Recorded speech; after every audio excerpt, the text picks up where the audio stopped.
আসসালামু আলাইকুম, কেমন আছেন সবাই? আজকে আপনাদেরকে নিয়ে যাব আমার ছেলের খেলার প্র্যাকটিস দেখানোর জন্য। তো দেখতে দেখতে মেজো ছেলেও কিন্তু মাশাআল্লাহ বড় হয়ে যাচ্ছে, আর ওকে খেলতে দিয়েছি কারণ হচ্ছে খেলাটা খুবই জরুরি। ভাইয়া খেলা করবে এখন, সানের খেলা দেখবো আজকে।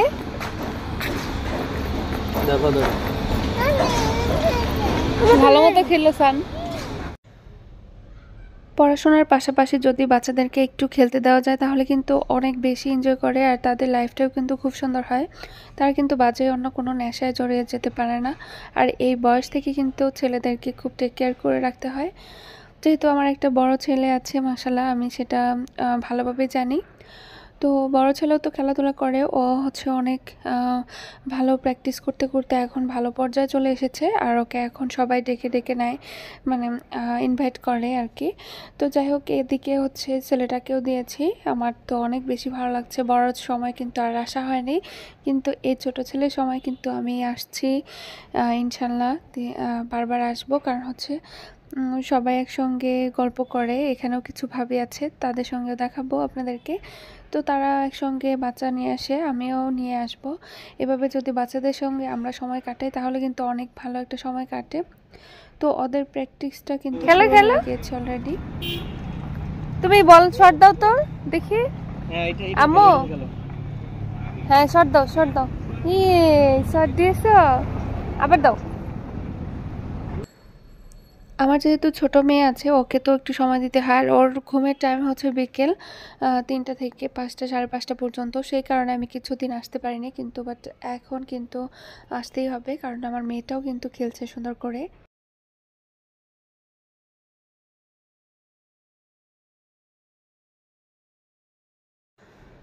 আর এই জায়গাটা হচ্ছে বসুন্ধরার ভিতরেই।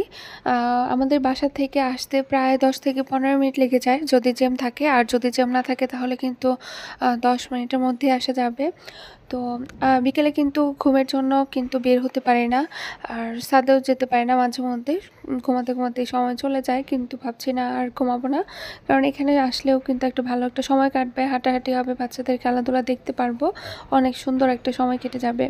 তো এখানে আসার পরে দেখলাম খুব সুন্দর একটা ফুল, মানে এই ফুলটা ঘাসের মধ্যে ছিল। তো এটার নাম আমি জানি না, কিন্তু অনেক ভালো লাগলো। তো এটা হচ্ছে আমি আমার হাজবেন্ডকে দিব।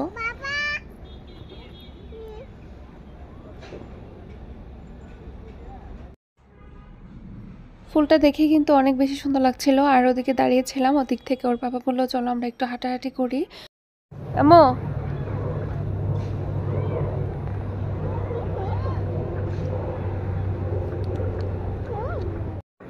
খাবে?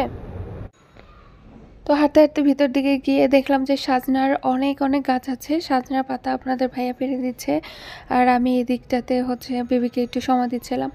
তো ও তো জানে যে আমি বাসায় অনেক বেশি সময় দিই বেবিকে, তো সেই কারণে একটু বাইরে বাইরে নিয়ে ঘোরার চেষ্টা করে, কারণ মনটা যেন ভালো থাকে, আর মন ভালো থাকলে কিন্তু সুস্থ থাকা যায়।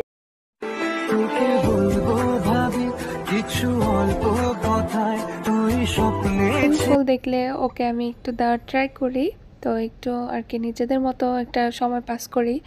তো এটা আবার আমার মেয়ে নেওয়ার জন্যই করেছিল, তো সেই জন্য ও দিয়ে দিয়েছে। তো এই যে দেখতে পাচ্ছেন যে আমরা হচ্ছে সাজনা পাতা নিয়ে যাচ্ছি। তো আরও একটু খেলার সময় আছে, মানে আজান দিবে তার আগেই কিন্তু খেলাটা শেষ হয়ে যাবে, ততক্ষণ পর্যন্ত কিন্তু আমরা এখানেই থাকবো। আর মেয়েটা সুন্দর করে খেলাধুলা করছিল, আর এখানে খেললেও কিন্তু মনটা ভালো থাকে। বাসায় যেয়ে কিন্তু একটু ক্ষুধা লাগে, তখন কিন্তু খাওয়াতে পারবো, সেই কারণেই আমার কাছে ভালো লেগেছে, সুন্দর একটা সময় কাটবে।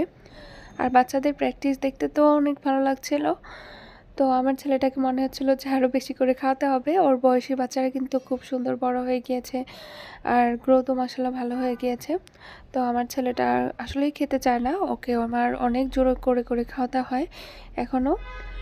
তো বড়টাকেও তো খাওয়াই দেই, তো ও তো ছোটোই, আরেকটা তো ছোটো আছে। জানেনই তো যে 3জন বেবি পালতে যে কতটা কষ্ট, সেটা একটা মাই বুঝে। তো যাই হোক, মাশাআল্লাহ আমার ছেলের জন্য সবাই দোয়া করবেন, ভালো যেন প্র্যাকটিস করতে করতে একসময় ভালো খেলোয়াড় হতে পারে। I didn't say walk. I said slow down but not walk. I'm watching you. তো ওদিকে আমি হচ্ছে ভাবিদের সাথে একটু সময় দিচ্ছিলাম আর এদিকে হচ্ছে মেয়েটা একটু পানি খাচ্ছিল। তো এদিকে হচ্ছে স্নানের জন্য পানি নিয়েছি। কারণ হচ্ছে একটু পরপরই তো পানি পিপাসা লাগে। বাচ্চারা কিন্তু সবাই পানি-টানি খায়। এছাড়া আর কোনো খাবারই খায় না। এছাড়া প্র্যাকটিসগুলোও শুরু করে দেয়। আর প্র্যাকটিস করতে কিন্তু অনেক বেশি কষ্ট হয় বাচ্চাদের। অনেক দৌড়াতে হয় আর অনেক কষ্ট করতে হয়। আসলে যেখানে কষ্ট আছে সেখানেই কিন্তু সফলতা আছে। আর ওই যে ভাবিদেরকে দেখলেন তাদের সঙ্গে গল্প করছিলাম। ১ম দিনে কিন্তু অনেক বেশি মিশে গিয়েছি। আর এরপর তো মিশবো ইনশাআল্লাহ। তো আজকের ব্লগটি এ পর্যন্তই। সবাই ভালো থাকবেন, সুস্থ থাকবেন।